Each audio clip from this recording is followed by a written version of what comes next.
سورہ فجر۔ سورہ فجر کا تعارف، مقام نزول۔ سورہ فجر مکہ مکرمہ میں نازل ہوئی ہے۔ آیات، کلمات اور حروف کی تعداد: اس سورت میں ایک رکوع، 30 آیتیں، 139 کلمات اور 597 حروف ہیں۔ فجر نام رکھنے کی وجہ: فجر کا معنی ہے صبح، اور اس سورت کی پہلی آیت میں فجر کی قسم ارشاد فرمائی گئی، اس مناسبت سے اسے سورہ فجر کہتے ہیں۔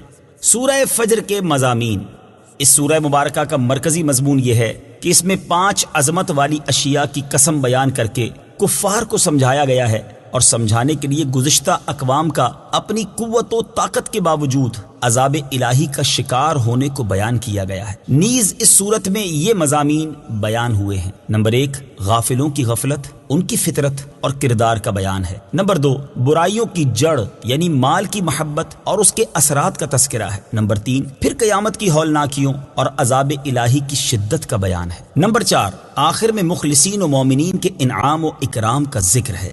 سورہ غاشیہ کے ساتھ مناسبت: سورہ فجر کی اپنے سے ماقبل سورت غاشیہ کے ساتھ مناسبت یہ ہے کہ دونوں صورتوں میں وعدہ اور وعید کا بیان ہے۔ بسم اللہ الرحمن الرحیم۔ ترجمہ: اللہ کے نام سے شروع جو نہایت مہربان رحمت والا ہے۔ والفجر ولیال عشر۔ ترجمہ: صبح کی قسم اور 10 راتوں کی۔ والفجر، صبح کی قسم۔ تفسیر صراط الجنان میں ہے، اس آیت سے مراد یا تو یکم محرم کی صبح ہے جس سے سال شروع ہوتا ہے، یا یکم ذوالحجہ کی جس سے 10 راتیں ملی ہوئی ہیں جن میں بطور خاص حج کے ایام آتے ہیں، یا عید الاضحیٰ کی صبح مراد ہے کہ یہ وہ صبح ہے جس میں حج کے اہم رکن طواف زیارت کا وقت شروع ہوتا ہے۔ اور بعض مفسرین نے فرمایا کہ اس سے مراد ہر دن کی صبح ہے، کیونکہ وہ رات کے گزرنے، روشنی کے ظاہر ہونے اور تمام جانداروں کے رزق کی طلب کے لیے منتشر ہونے کا وقت ہے، اور یہ وقت مردوں کے قبروں سے اٹھنے کے وقت کے ساتھ مشابہت و مناسبت رکھتا ہے۔ ولیال عشر، اور 10 راتوں کی تفسیر صراط الجنان میں ہے، حضرت عبداللہ ابن عباس رضی اللہ تعالی عنہما سے مروی ہے کہ ان سے مراد ذوالحجہ کی پہلی 10 راتیں ہیں، کیونکہ یہ زمانہ حج کے اعمال میں مشغول ہونے کا زمانہ ہے۔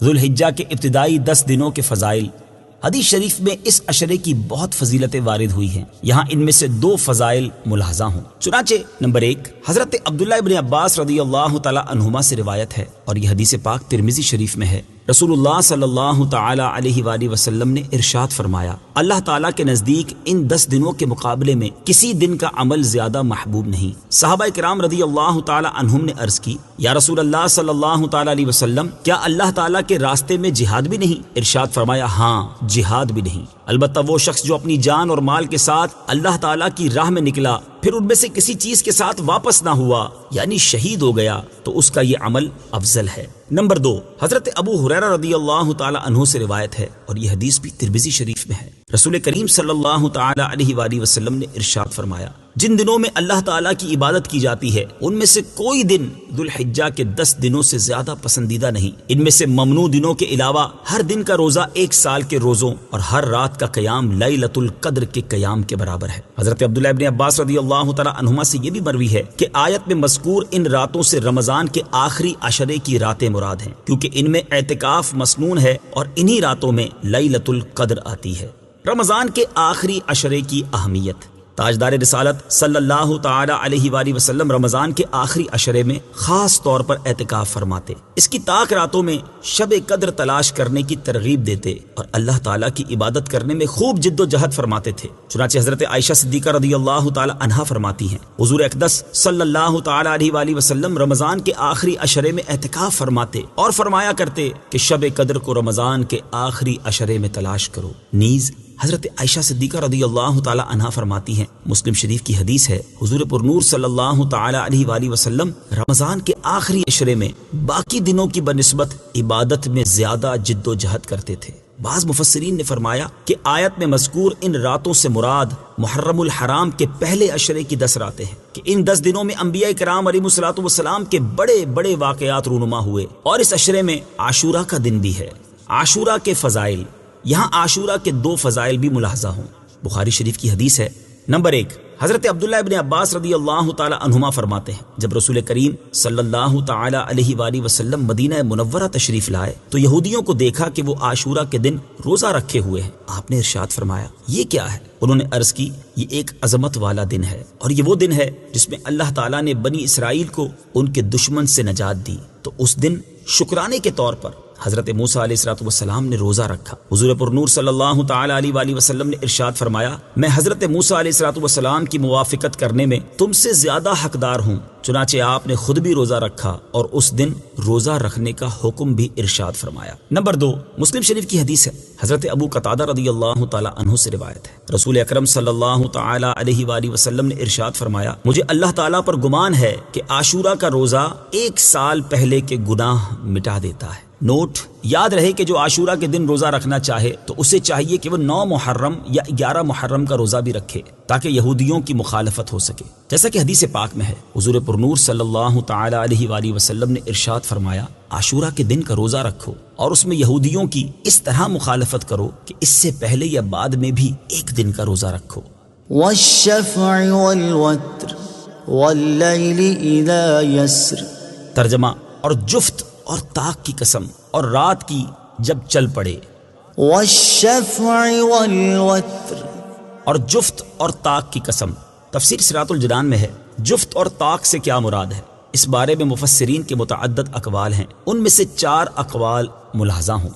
نمبر 1، جفت سے مراد ذوالحجہ کی 10 تاریخ جس دن حج کے اہم افعال سر انجام دیے جاتے ہیں، اور طاق سے مراد 9 تاریخ جس دن میدان عرفات میں حج ہوتا ہے۔ اس دن کی فضیلت کے بارے میں حضرت عائشہ صدیقہ رضی اللہ تعالی عنہا سے روایت ہے، مسلم شریف کی حدیث ہے، رسول اللہ صلی اللہ تعالی علیہ وآلہ وسلم نے ارشاد فرمایا اللہ تعالیٰ یوم عرفہ سے زیادہ کسی دن بندوں کو جہنم سے آزاد نہیں کرتا۔ اللہ اپنے بندوں سے قریب ہوتا ہے، پھر فرشتوں کے سامنے اپنے بندوں پر فخر کرتا ہے اور فرماتا ہے یہ بندے کس ارادے سے آئے ہیں۔ نمبر 2، جفت سے مراد مخلوق اور طاق سے مراد اللہ تعالیٰ کی ذات ہے، جیسے حدیث مبارک میں ہے بے شک اللہ تعالیٰ وطر ہے اور وطر کو پسند کرتا ہے۔ نمبر 3، ہر چیز کے جفت اور طاق کی قسم ہے گویا جملہ مخلوقات الہی کی قسم ہے۔ نمبر 4، جفت سے مراد 2 اور 4 رکعت والی نمازیں اور طاق سے مراد 3 رکعت والی نماز یعنی مغرب ہے۔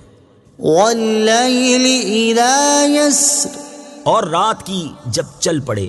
تفسیر صراط الجنان میں ہے رات کے چلنے سے مراد ہے کہ گزرنے لگے۔ اس رات سے مراد کیا ہے؟ اس بارے میں مفسرین فرماتے ہیں کہ اس سے خاص مزدلفہ کی رات مراد ہے جس میں بندگان خدا اطاعت الہی کے لیے جمع ہوتے ہیں، بلکہ اس رات اور مقام مزدلفہ کی فضیلت میں قرآن مجید کی آیت موجود ہے، چنانچہ اللہ عز و جل ارشاد فرماتا ہے فَإِذَا أَفَضْتُم مِّنْ عَرَفَاتٍ فَاذْكُرُوا اللَّهَ عِندَ الْمَشْعَرِ الْحَرَامِ وَاذْكُرُوهُ كَمَا هَدَاكُمْ وَإِن كُنتُم مِّن قَبْلِهِ لَمِنَ الضَّالِّينَ۔ ترجمہ، تو جب تم عرفات سے واپس لوٹو تو مشعر حرام کے پاس اللہ کو یاد کرو اور اس کا ذکر کرو، کیونکہ اس نے تمہیں ہدایت دی ہے اگرچہ اس سے پہلے تم یقیناً بھٹکے ہوئے تھے۔ نیز حدیث مبارک میں حضرت جابر رضی اللہ تعالی عنہ سے مروی ہے نبی اکرم صلی اللہ تعالی علیہ وآلہ وسلم عرفات سے مزدلفہ میں تشریف لائے، یہاں مغرب اور عشاء کی نماز پڑھی، پھر لیٹے یہاں تک کہ فجر طلوع ہوئی۔ جب صبح ہوئی تو اس وقت اذان و اقامت کے ساتھ نماز فجر پڑھی، پھر قصوہ اونٹنی پر سوار ہو کر مشعر حرام میں آئے اور قبلے کی جانب منہ کر کے دعا، تکبیر و تحلیل اور اللہ تعالیٰ کی وحدانیت بیان کرنے میں مشغول رہے اور وقوف کیا یہاں تک کہ خوب اجالا ہو گیا اور طلوع آفتاب سے قبل یہاں سے روانہ ہوئے۔ بعض علماء کے بقول یہ رات حاجیوں کے لیے شب قدر سے بھی افضل ہے۔ آیت میں مذکور رات کے بارے میں ایک قول یہ بھی ہے کہ اس سے شب قدر مراد ہے جس میں رحمت کا نزول ہوتا ہے اور جو ثواب کی کثرت کے لیے مخصوص ہے اور جس کے بارے میں خود قرآن پاک کی پوری سورت موجود ہے۔ نیز ایک قول یہ بھی ہے کہ اس سے عام رات یعنی ہر رات مراد ہے کہ رات بذات خود بہت سے عجائبات و اسرار پر مشتمل ہے۔ هل في ذلك قسم لذي حجر۔ ترجمہ، کیا اس قسم میں عقل مند کے لیے قسم ہے؟ هل في ذلك قسم لذي حجر کیا اس قسم میں عقل مند کے لیے قسم ہے؟ تفسیر صراط الجنان میں ہے، گزشتہ آیات میں 5 قسمیں ارشاد ہوئیں اور ان کے بارے میں فرمایا کہ بے شک یہ مذکورہ بالا چیزیں عقل والوں کے نزدیک ایسی عظمت رکھتی ہیں کہ خبروں کو ان کے ساتھ مؤکد کرنا بہت مناسب ہے۔ ان ساری قسموں کا جواب یہ ہے کہ کافر کو ضرور عذاب دیا جائے گا۔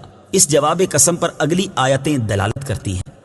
أَلَمْ تَرَ كَيْفَ فَعَلَ رَبُّكَ بِعَادٍ إِرَمَ ذَاتِ الْعِمَادِ۔ ترجمہ، کیا تم نے نہ دیکھا کہ تمہارے رب نے عاد کے ساتھ کیسا کیا، وہ ارم ستونوں جیسے قد والے۔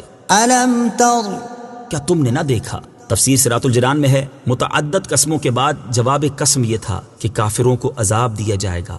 کافروں کا آخرت کا عذاب تو قطعی ہے، البتہ بارہا دنیا میں انہیں عذاب دیا گیا، چنانچہ اسی کی مثالوں کے طور پر یہاں سے متعدد قوموں کے عذابات کا تذکرہ کیا گیا ہے، جس سے اصل مقصود اہل مکہ اور دیگر کفار کو خوف دلانا ہے۔ چنانچہ فرمایا گیا کہ کیا تم نے قوم عاد کو نہیں دیکھا؟ قوم عاد کی 2 قسمیں ہیں، نمبر 1 عاد اولا، نمبر 2 عاد اخرى۔ یہاں عاد اولا مراد ہے جن کے قد بہت دراز تھے، انہیں عاد ارم بھی کہتے ہیں۔ کفار کو سمجھایا گیا کہ عاد اولا جن کی عمریں بہت زیادہ اور قد بہت طویل تھے اور وہ خود نہایت قوی و توانا تھے، انہیں اللہ تعالیٰ نے ہلاک کر دیا، تو یہ کافر اپنے آپ کو کیا سمجھتے ہیں اور عذاب الہی سے کیوں بے خوف ہیں؟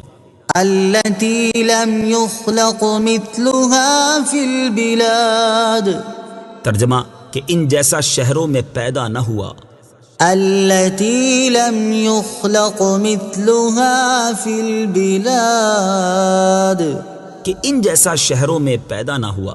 تفسیر صراط الجنان میں ہے، قوم عاد کی قوت و طاقت اور قد و قامت کے بارے میں بہت کچھ مروی ہے، جس میں بہت کچھ اسرائیلی روایات میں سے ہے، لیکن یہ بات قطعی ہے جو قرآن میں بیان کی گئی کہ وہ غیر معمولی قوت و طاقت اور قد کاٹ والے تھے۔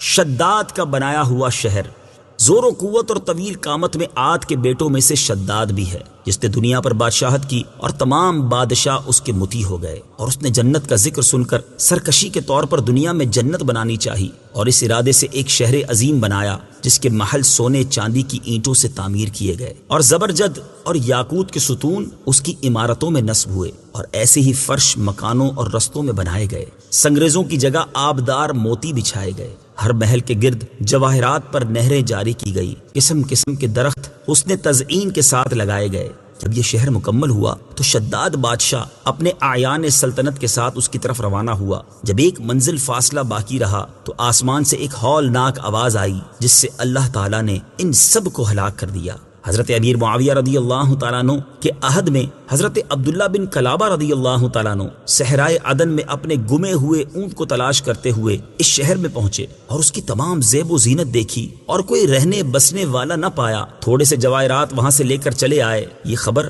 حضرت امیر معاویہ رضی اللہ تعالیٰ عنہ کو معلوم ہوئی تو انہوں نے انہیں بلا کر حال دریافت کیا، انہوں نے تمام قصہ سنایا تو حضرت امیر معاویہ رضی اللہ تعالیٰ عنہ نے حضرت کعب احبار رضی اللہ تعالیٰ عنہ کو بلا کر دریافت کیا کہ کیا دنیا میں کوئی ایسا شہر ہے؟ انہوں نے فرمایا ہاں، جس کا ذکر قرآن پاک میں بھی آیا ہے۔ یہ شہر شداد بن عاد نے بنایا تھا اور وہ سب عذاب الہی سے ہلاک ہو گئے، ان میں سے کوئی باقی نہ رہا۔ اور آپ کے زمانے میں ایک مسلمان سرخ رنگ والا، نیلی آنکھوں والا، چھوٹے قد کا، جس کی ابرو پر ایک تل ہوگا، اپنے اونٹ کی تلاش میں اس شہر میں داخل ہوگا۔ پھر حضرت عبداللہ بن کلابہ رضی اللہ تعالیٰ عنہ کو دیکھ کر فرمایا بخدا وہ شخص یہی ہے۔ وثمود الذين جابوا الصخر بالواد وفرعون ذي الأوتاد۔ ترجمہ، اور ثمود جنہوں نے وادی میں پتھر کی چٹانیں کاٹی، اور فرعون جو میخوں والا تھا۔ وثمود، اور ثمود۔ تفسیر صراط الجنان میں ہے، یعنی کیا تم نے نہ دیکھا کہ تمہارے رب عز و جل نے قوم ثمود کے ساتھ کیا کیا، جنہوں نے اپنی قوت و طاقت سے پہاڑ کاٹ کر مضبوط مکانات تعمیر کیے، مگر اللہ تعالیٰ نے انہیں بھی ہلاک کر دیا۔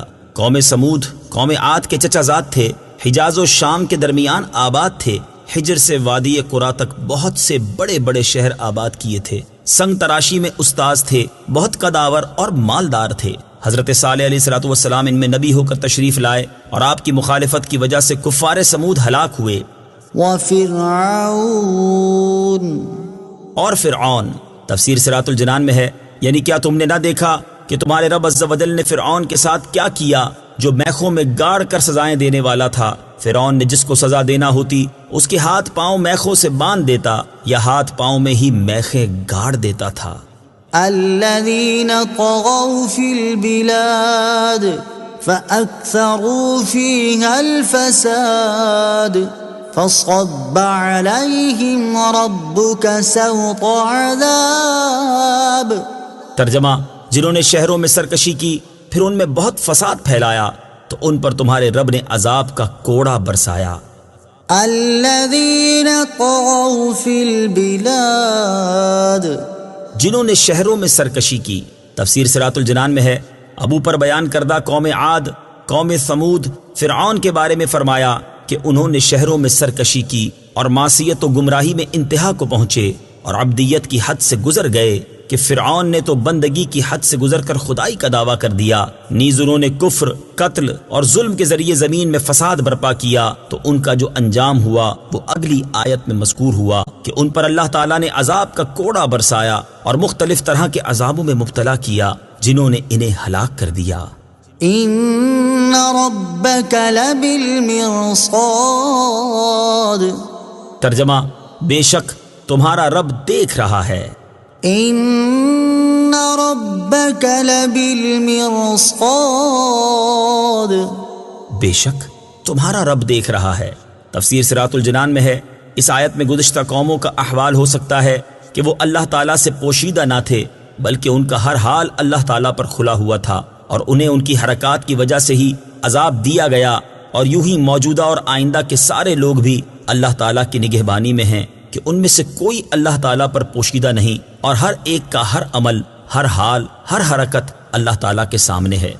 فَأَمَّا الْإِنسَانُ إِذَا مَا ابْتَلَاهُ رَبُّهُ فَأَكْرَمَهُ وَنَعَّمَهُ فَيَقُولُ رَبِّي أَكْرَمَنِ وَأَمَّا إِذَا مَا ابْتَلَاهُ فَقَدَرَ عَلَيْهِ رِزْقَهُ فَيَقُولُ رَبِّي أَهَانَنِ۔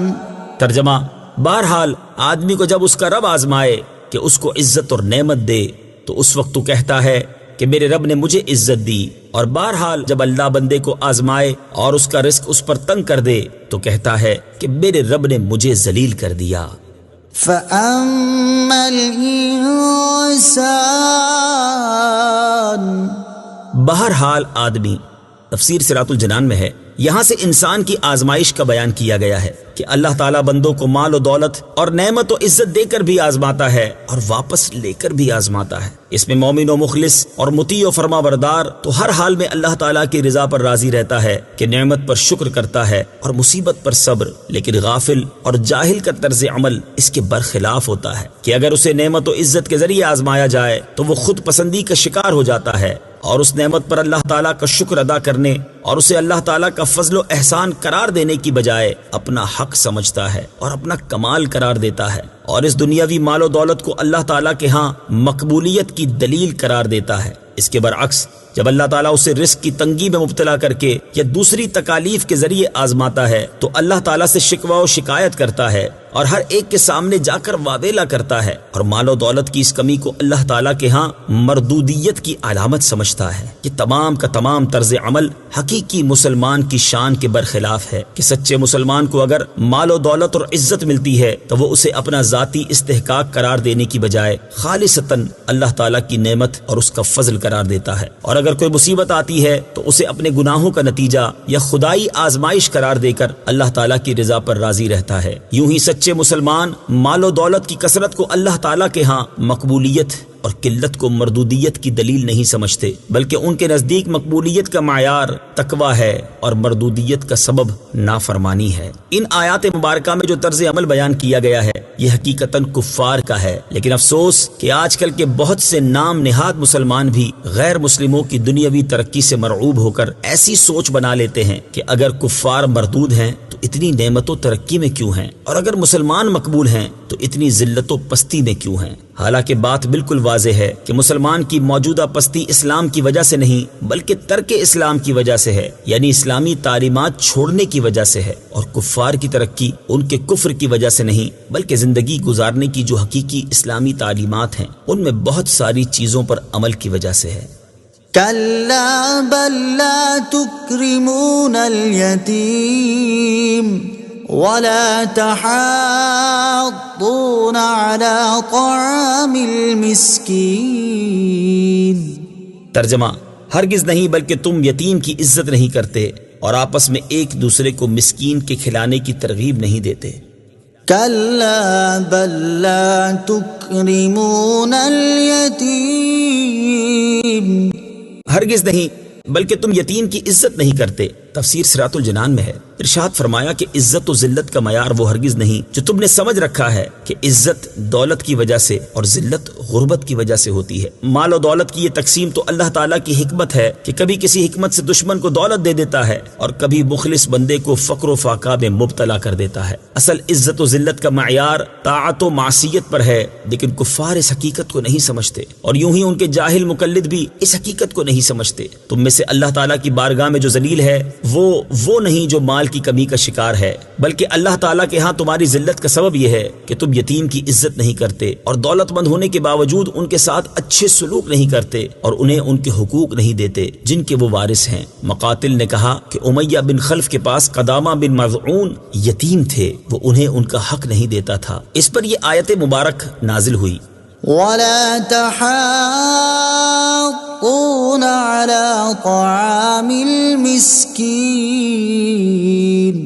اور آپس میں ایک دوسرے کو مسکین کے کھلانے کی ترغیب نہیں دیتے۔ تفسیر صراط الجنان میں ہے، یعنی تمہاری ذلت کا دوسرا سبب یہ ہے کہ تم خود بھی کھانے کی خیرات نہیں کرتے اور دوسروں کو بھی اس کی رغبت نہیں دیتے بلکہ اس سے روکتے ہو۔ وَتَأْكُلُونَ التُّرَاثَ أَكْلًا لَمًّا وَتُحِبُّونَ الْمَالَ حُبًّا جَمًّا۔ ترجمہ: اور میراث کا سارا مال جمع کر کے کھا جاتے ہو اور مال سے بہت زیادہ محبت رکھتے ہو۔ وَتَأْكُلُونَ التُّرَاثَ أَكْلًا لَمًّا، اور میراث کا سارا مال جمع کر کے کھا جاتے ہو۔ تفسیر صراط الجنان میں ہے، یہاں کفار کی تیسری خرابی اور ذلت کا بیان ہے کہ تم میراث کا مال کھا جاتے ہو اور حلال و حرام میں تمیز نہیں کرتے اور عورتوں اور بچوں کو وراثت کا حصہ نہیں دیتے بلکہ ان کے حصے خود کھا جاتے ہو۔ جاہلیت میں یہی دستور تھا۔ اس بیان کردہ ظلم میں بہت سی صورتیں داخل ہیں، اور فی زمانہ جو چچا تایا قسم کے لوگ یتیم بھتیجوں کے مال پر قبضہ کر لیتے ہیں، یا روٹین میں جو بہنوں، بیٹیوں یا پوتیوں کو وراثت نہیں دی جاتی، وہ بھی اسی میں داخل ہے۔ یہ شدید حرام ہے۔ وَتُحِبُّونَ الْمَالَ حُبًّا جَمًّا، اور مال سے بہت زیادہ محبت رکھتے ہو۔ تفسیر صراط الجنان میں ہے، یہاں کفار کی ذلت اور چوتھی خصلت بیان کی گئی ہے، اور یہ حقیقت میں بقیہ جملہ امراض کی جڑ اور بنیاد ہے، اور وہ ہے مال اور دنیا کی محبت۔ چنانچہ ارشاد فرمایا کہ تم مال سے بہت زیادہ محبت کرتے ہو کہ اس کو خرچ کرنا ہی نہیں چاہتے، اور اسی سبب سے یتیموں کی عزت نہیں کرتے، مسکینوں کو کھانا نہیں کھلاتے، دوسروں کو صدقہ و خیرات کی ترغیب نہیں دیتے بلکہ دوسروں کا مال کھا جاتے ہو، ان کی زمین جائیداد، مال، وراثت اور ملکیت پر قبضے کرتے ہو، بلکہ اسی سبب سے قتل و غارت گری کرتے ہو۔ الغرض فساد کی جڑ یعنی مال کی محبت کی وجہ سے ہر طرح کا بگاڑ پیدا کرتے ہو۔ مال کی محبت انتہائی تباہ کن ہے، مال کی محبت نہایت تباہ کن ہے، اسی لیے قرآن و حدیث میں اس کی بکثرت مذمت بیان کی گئی ہے۔ چنانچہ اللہ تعالیٰ ارشاد فرماتا ہے، زُيِّنَ لِلنَّاسِ حُبُّ الشَّهَوَاتِ مِنَ النِّسَاءِ وَالْبَنِينَ والقناطير المقنطرة من الذهب والفضة والخيل المسومة والأنعام والحرث ذلك متاع الحياة الدنيا والله عنده حسن المآب۔ ترجمہ: لوگوں کے لیے ان کی خواہشات کی محبت کو آراستہ کر دیا گیا، یعنی عورتوں اور بیٹوں اور سونے چاندی کے جمع کیے ہوئے ڈھیروں اور نشان لگائے گئے گھوڑوں اور مویشیوں اور کھیتیوں کو ان کے لیے آراستہ کر دیا گیا۔ یہ سب دنیاوی زندگی کا ساز و سامان ہے اور صرف اللہ کے پاس اچھا ٹھکانہ ہے۔ اور ارشاد فرمایا من كان يريد الحياة الدنيا وزينتها نوفي إليهم أعمالهم فيها وهم فيها لا يبخسون۔ ترجمہ، جو دنیا کی زندگی اور اس کی زینت چاہتا ہو تو ہم دنیا میں انہیں ان کے اعمال کا پورا بدلہ دیں گے اور انہیں دنیا میں کچھ کم نہ دیا جائے گا۔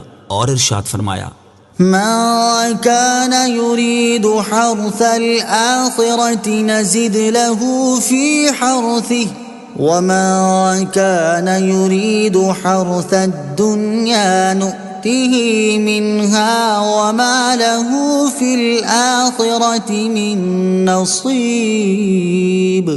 ترجمہ، جو آخرت کی کھیتی چاہتا ہے تو ہم اس کے لیے اس کی کھیتی میں اضافہ کر دیتے ہیں، اور جو دنیا کی کھیتی چاہتا ہے تو ہم اسے اس میں سے کچھ دے دیتے ہیں اور آخرت میں اس کا کچھ حصہ نہیں۔ اور ارشاد فرمایا ألهاكم التكاثر حتى زرتم المقابر كلا سوف تعلمون ثم كلا سوف تعلمون كلا لو تعلمون علم اليقين لترون الجحيم ثم لترونها عين اليقين ثم لتسألن يومئذ عن النعيم۔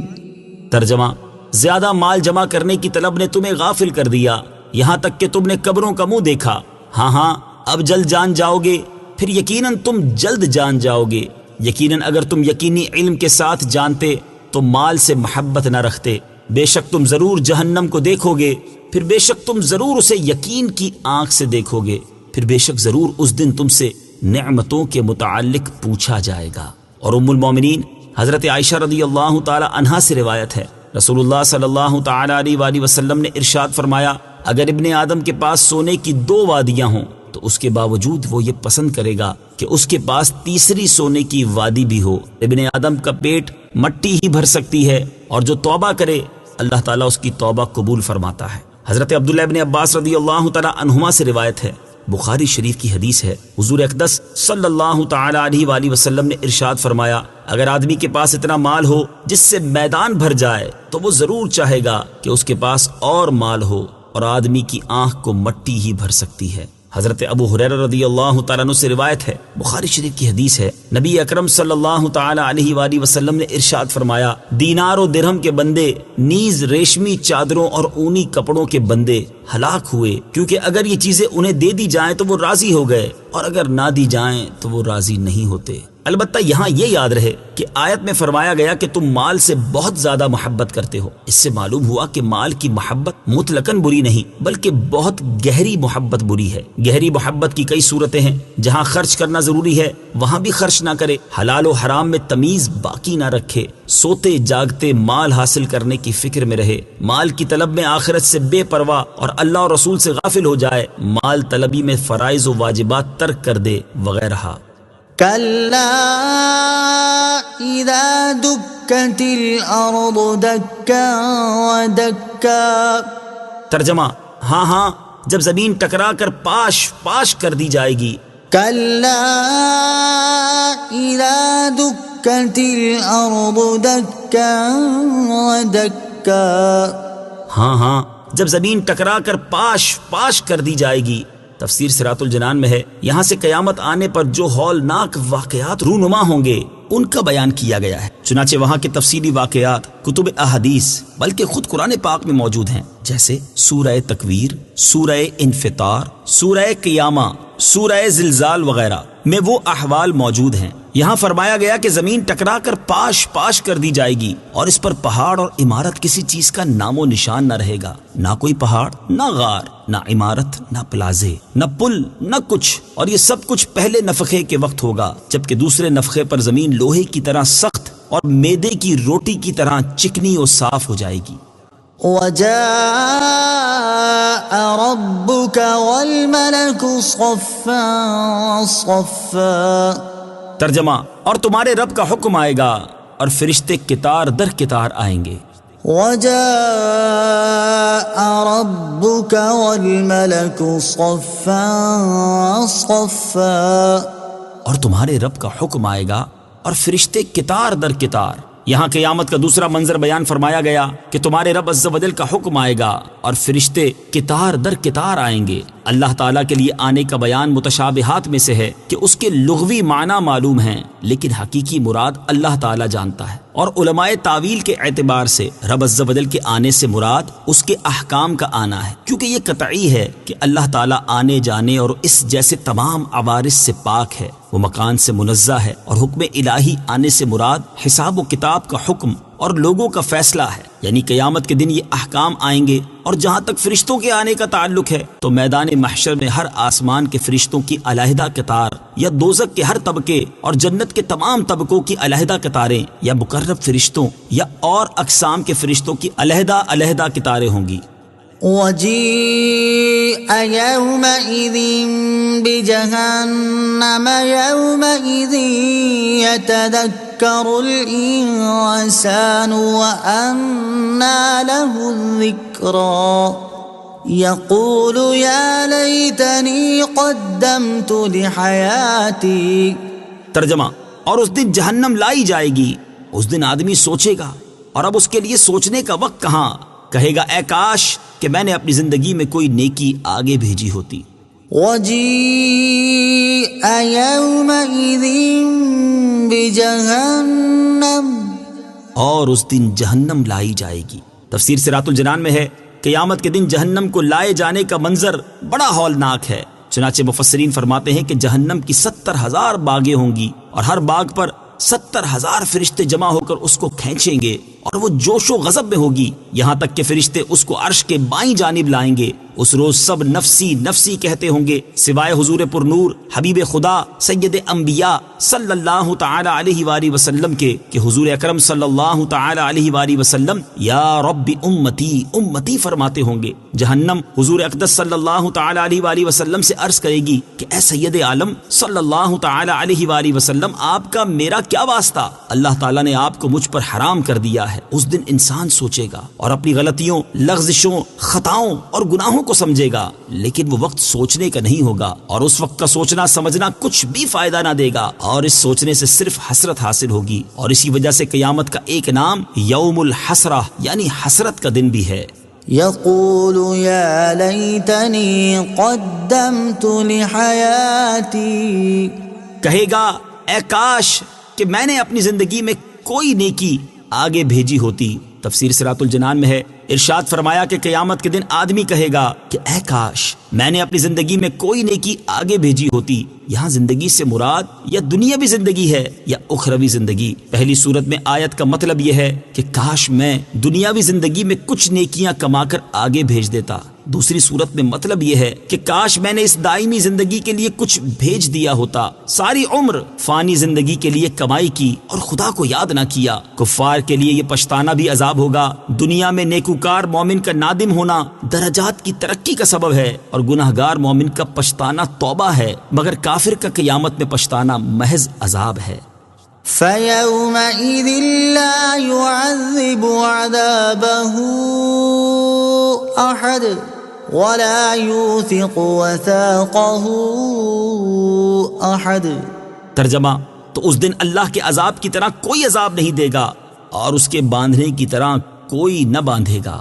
فَيَوْمَئِذٍ لَا يُعَذِّبُ عَذَابَهُ أَحَدٌ، تو اس دن اللہ کے عذاب کی طرح کوئی عذاب نہیں دے گا۔ تفسیر صراط الجنان میں ہے اس آیت اور اس کے بعد والی آیت کا خلاصہ یہ ہے کہ اللہ تعالیٰ کے عذاب جیسا شدید اور سخت عذاب کوئی نہ دے سکے گا، اور نہ ہی اللہ تعالیٰ کی گرفت اور قید کی طرح کوئی باندھ سکے گا کہ اللہ تعالیٰ آگ کی بیڑیوں میں باندھ کر آگ کے گھر میں آگ کے کوڑوں اور دیگر چیزوں کا عذاب دے گا۔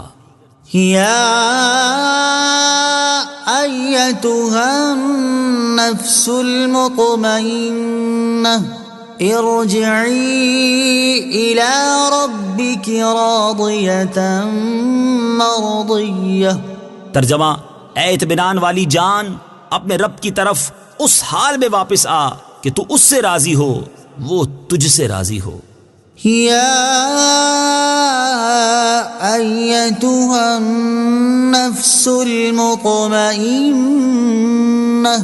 اے اطمینان والی جان، تفسیر صراط الجنان میں ہے کفار کے عذاب اور انجام کو بیان کرنے کے بعد اب ان لوگوں کا تذکرہ کیا جا رہا ہے جن کی زندگی اللہ تعالیٰ پر سچے ایمان اور اطاعت و عبادت میں گزری، یاد الہی جن کے دلوں کا قرار تھا اور ذکر خدا سے جن کے دلوں کو سکون ملتا تھا، جو ایمان اور یقین پر ثابت قدم رہے اور اللہ تعالیٰ کے حکم کے سامنے سر تسلیم و اطاعت خم کرتے رہے۔ ان حضرات سے موت کے وقت کہا جائے گا اے اطمینان والی جان، اور ایک قول کے مطابق یہ کلام آخرت میں ہوگا، ارجعی الی ربک، اپنے رب کی طرف لوٹ آ۔ تفسیر صراط الجنان میں ہے مخلص مومن سے کہا جائے گا کہ اپنے رب عز و جل کی طرف اس حال میں واپس آ کہ تو اس سے راضی ہو، وہ تجھ سے راضی ہو، پھر میرے خاص بندوں میں داخل ہو جا اور میری جنت میں داخل ہو جا۔ رب عز و جل کی طرف لوٹنے سے مراد اس کی رحمت، قرب اور حضوری میں حاضر ہونا ہے۔ انسانی نفس کے 3 درجے، یاد رہے کہ نفس انسانی کے 3 درجے ہیں: نفس امارہ جو انسان کو برائی کی رغبت دیتا ہے، نفس لوامہ جو گناہگار کو گناہ کے بعد ملامت کر کے توبہ کی طرف راغب کرتا ہے، نفس مطمئنہ جو بندگان خدا کو ذکر خدا سے سکون پہنچاتا ہے۔ چونکہ یہ لوگ دنیا میں اللہ تعالیٰ کی بھیجی ہوئی مصیبتوں پر صابر اور راحتوں پر شاکر رہ کر راضی برضا رہے اور ہر حال میں اللہ تعالیٰ کی رضا کے طلبگار رہے، تو اللہ تعالیٰ بھی ان کے تھوڑے عمل پر ان سے راضی ہوتا ہے اور اپنے انعامات سے ان کو راضی کرتا ہے۔ فادخلی فی عبادی وادخلی جنتی، ترجمہ: پھر میرے خاص بندوں میں داخل ہو جا اور میری جنت میں داخل ہو جا۔ فادخلی فی عبادی، پھر میرے خاص بندوں میں داخل ہو جا۔ تفسیر صراط الجنان میں ہے نفس مطمئنہ کو خاص بندگان خدا کے گروہ میں شامل ہو کر جنت میں داخل ہونے کا فرمایا جائے گا۔ اس آیت میں نیک لوگوں کی معیت و قرب کی فضیلت بھی ظاہر ہوتی ہے کہ اللہ تعالیٰ نے پہلے اسے نیک بندوں کی معیت میں جانے کا فرمایا اور پھر جنت میں داخل ہونے کا فرمایا، اور یہ حقیقت ہے کہ نیکوں کی صحبت اصلاح قلب اور دخول جنت کا ذریعہ ہے۔ صدق اللہ العظیم۔